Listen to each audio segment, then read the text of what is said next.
आप अपने आसपास की हर चीज पर बहुत ध्यान दे रहे हैं, इस पर पर्याप्त ध्यान नहीं दे रहे। लेकिन आपके जीवन की क्वालिटी मूल रूप से इस बात से तय होती है कि आप इसे कैसे रखते हैं, है ना?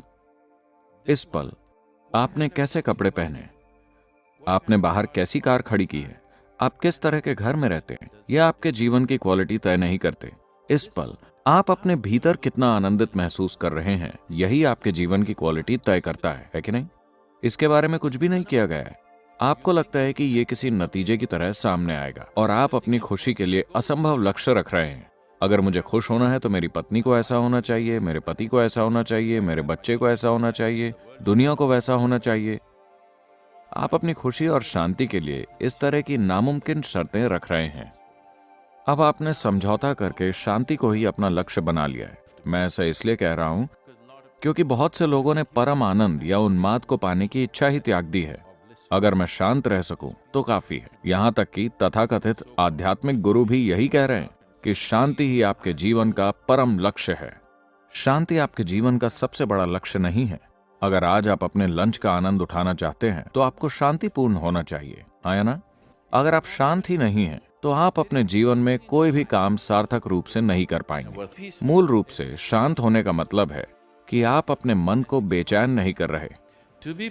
शांत होने का अर्थ है कि आपका तंत्र पूरी तरह से सहज है। आप जानते हैं कि अपने मन को कैसे चलाना है, अपनी भावनाओं को, शरीर को और ऊर्जाओं को कैसे चलाना है। आप शांत हैं। ये कोई रॉकेट टेक्नोलॉजी नहीं है, ये सबसे बुनियादी बात है। आपके घर में कुत्ता है, आप उसे खाना दे दीजिए, वो शांति से बैठा रहता है। हो सकता है कि आनंदित नहीं, लेकिन शांति से। कई बार वो आनंदित भी होते हैं। देखिए, इसका आपके बाहरी कामकाज से कोई लेना देना नहीं है। यह आपके भीतरी तंत्रों से जुड़ा है कि वो कैसे काम कर रहे हैं।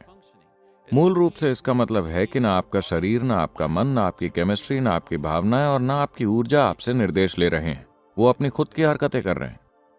जब आपकी मशीन आपके काबू में नहीं रहती तो शांत रहना असंभव हो जाता है।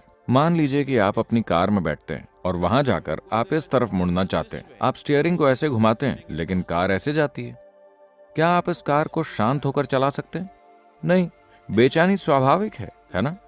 आपके वाहन के साथ भी यही हुआ है। ये काबू से बाहर है।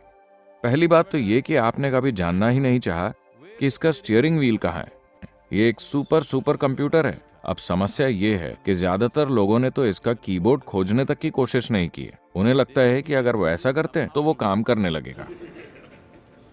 जब आपको ऐसी परिष्कृत मशीन दी गई है, अगर आप उसे सही तरह से नहीं चलाते तो ये आपके लिए कई परेशानियां पैदा करेगी। अभी अनजाने में ही चल रही है। ये इस तरह से बनी है कि अगर आप अपने हाथों को इस तरह रखते हैं तो ये एक तरह से सांस लेगा। अगर आप इसे केवल पलट देते हैं तो आपके सांस लेने का तरीका, आपके फेफड़ों का सांस का पैटर्न ही बदल जाएगा। जब आपके पास समय हो तो आप इसे आजमा सकते हैं, ऐसे और ऐसे।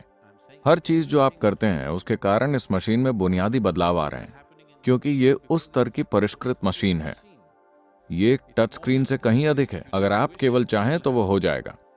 जब आपके पास ऐसी संवेदनशील और परिष्कृत मशीन है और आप इसको एक लुहार की तरह चलाते हैं तो फिर शांत रहना कठिन सा हो जाता है। शांति आपके जीवन का सबसे बड़ा लक्ष्य नहीं है, ये सबसे बुनियादी जरूरत है। कभी भी ये ना सोचें कि शांति ही सबसे बड़ा लक्ष्य है। अगर आपने ऐसा किया तो आपको कब्र में ही शांति मिलेगी। आपको ये देखना चाहिए कि शांत होना आपके जीवन में पहली चीज है ना? अगर आप अपने जीवन में कुछ भी समझदारी से करना चाहते हैं, अगर आप अपने जीवन में किसी भी परिस्थिति को समझदारी से निभाना चाहते हैं, तो आपके लिए शांत और खुश रहना बुनियादी बात है। इतनी बुनियादी बात इन दिनों स्वर्ग तक उठ रही है। लोगों को लगता है कि उन्हें कहीं और जाकर शांति मिलेगी, यहां नहीं, क्योंकि आपने कभी भी इस मशीन पर ध्यान नहीं दिया। आपने कभी इसके अंदरूनी तंत्र पर ध्यान ही नहीं दिया है कि एक इंसान कैसे काम करता है। आपके भीतर जो भी हो रहा है उसका आधार क्या है, इसके लिए थोड़ा सा ध्यान देना होगा। यही वजह है कि हमारे बेसिक प्रोग्राम का नाम है इनर इंजीनियरिंग। हमने सारी दुनिया को उस तरह इंजीनियर किया है जैसा हम चाहते हैं। बहुत सारी सुख सुविधाएं भी पाली हैं, पर खुशहाली नहीं मिली है ना? क्योंकि खुशहाली ऐसे नहीं मिलेगी। खुशहाली तभी आएगी जब आप इसे अपने अनुसार इंजीनियर कर लेंगे, तभी खुशहाली मिलेगी।